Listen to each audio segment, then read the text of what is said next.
நனைஞ்சிருக்க? அது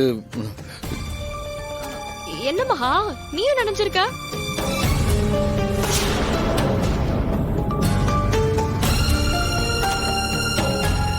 ஓ, வெளியில நல்ல மழையா? ரெண்டு பேரும் நனைஞ்சிட்டீங்களா? ஆமா, அன்எக்ஸ்பெக்டடா மழை வந்துருச்சு. ஹில் ஸ்டேஷன்னா அப்படிதான், எப்போ மழை வரும்னு தெரியாது, எப்போ விடணும் தெரியாது.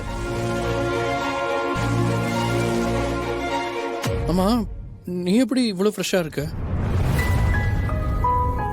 நேத்து நைட்டு உன்னை பார்த்தப்ப ரொம்ப உடம்பு முடியாம இருந்துச்சு.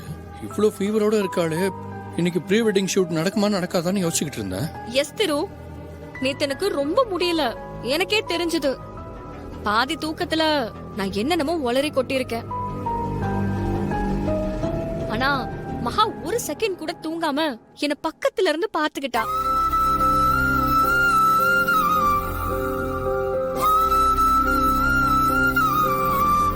மகா, நீயும் தூங்குன்னு சொல்ல நினைக்கிறேன், ஆனா எனக்கு முடியவே இல்ல.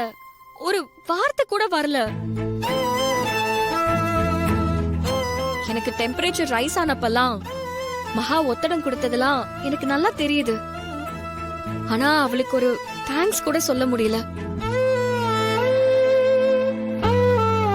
அவ்வளோ ஃபீவர்ல இருந்த என்ன சரியாக்குனது மகாவோட கைப்பக்குவம் தான்.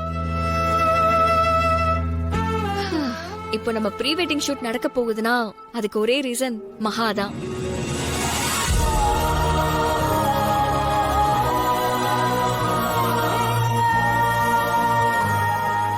ஏ மகா, உன் கையில அப்படி என்ன இருக்கு?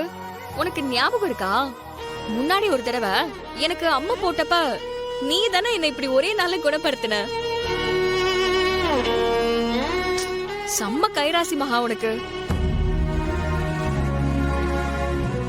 சரி திரு, நீ போய் சட்டன்னு ரெடி ஆயிட்டு வா.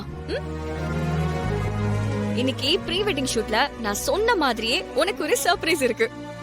காலையிலே நான் கேமராமேன் கிட்ட எல்லாம் பேசிட்டேன். ஆமா, அவரு எனக்கும் ஃபோன் பண்ணாரு. என்ன மகா பாத்துட்டு இருக்க? நீயும் சீக்கிரம் போய் ரெடி ஆகு. நம்ம ஆசாரிய வேற பார்க்க போனோம். இப்போ இவங்க வேற கூப்பிடுறாங்களே. மகா, என்ன யோசிக்கிற?